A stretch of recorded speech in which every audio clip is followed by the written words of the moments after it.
शिखर यानी चोटी, शिखर यानी जिससे ऊपर कोई ना हो। जी हाँ, हम बात कर रहे हैं दुनिया की 60% से ज्यादा आबादी का प्रतिनिधित्व करने वाले 20 देशों के समूह यानी G20 के शिखर सम्मेलन की। प्रधानमंत्री नरेंद्र मोदी ने नई दिल्ली में आयोजित भव्य समारोह में सम्मेलन का आगाज किया।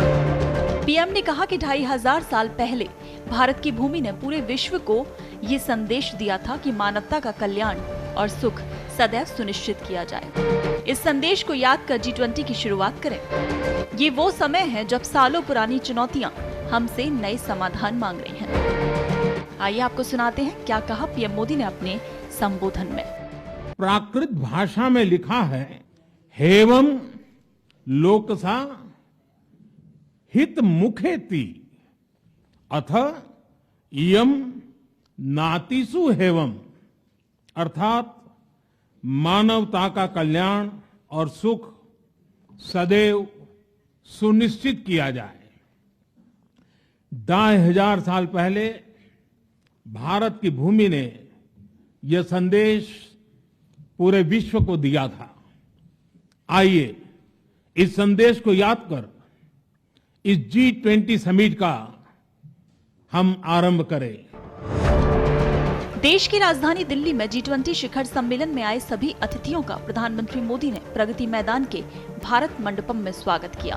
पीएम ने भारत मंडपम में जिस स्थान पर नेताओं का हाथ मिलाकर स्वागत किया, वहां पीछे बना चक्र बेहद खास है, जिसका नाम कोणार्क चक्र है। ओडिशा के कोणार्क चक्र को 13वीं शताब्दी के दौरान राजा नरसिम्हा देव प्रथम के शासनकाल में बनाया गया था। कोणार्क चक्र वही चक्र है जो भारत के राष्ट्रीय ध्वज में नजर आता है। 24 तीलियों वाले कोणार्क चक्र को भारत के राष्ट्रीय ध्वज में रूपांतरित किया गया, जो भारत के प्राचीन ज्ञान, उन्नत सभ्यता और वास्तुशिल्प उत्कृष्टता का प्रतीक है। समय हमेशा एक सा नहीं रहता, ये बदला रहता है। कोणार्क चक्र इस समय का ही प्रतीक है, जो काल चक्र के साथ साथ प्रगति और परिवर्तन को दर्शाता है।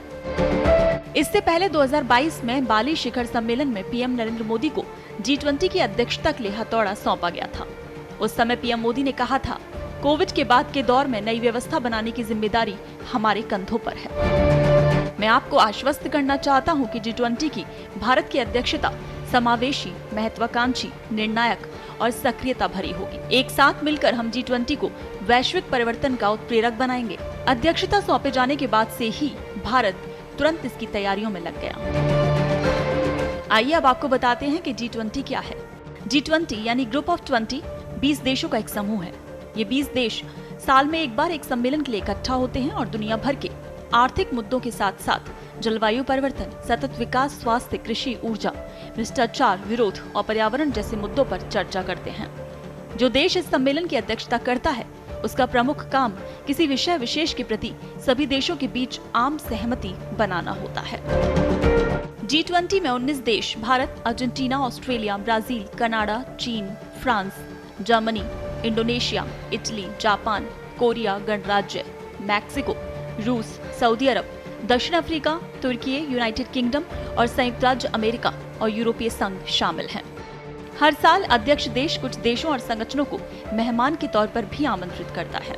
इस बार भारत ने Bangladesh, Egypt, Mauritius, Netherlands, Nigeria, Oman, Singapore, Spain और संयुक्त अरब अमीरात को मेहमान के तौर पर बुलाया है। आपको बता दें कि 16 नवंबर 2022 को G20 बाली शिखर सम्मेलन में पीएम मोदी को G20 2020 की अध्यक्षता सौंपी गई थी। इससे पहले 8 नवंबर 2022 को पीएम ने G20 का लोगो लॉन्च किया था और भारत की G20 प्रेसिडेंसी थीम वसुधैव कुटुंबकम यानी one earth, one family, one future का अनावरण किया था।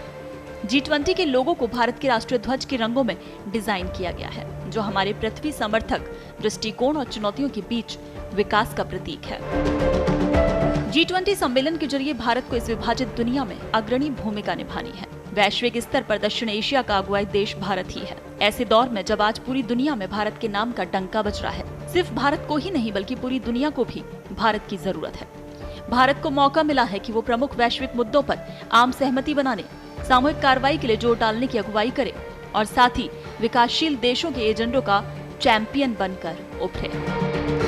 और इस बार के G20 में ये मसले हैं जलवायु संकट, आर्थिक विकास, डिजिटल क्रांति, जिन पर चर्चा होगी।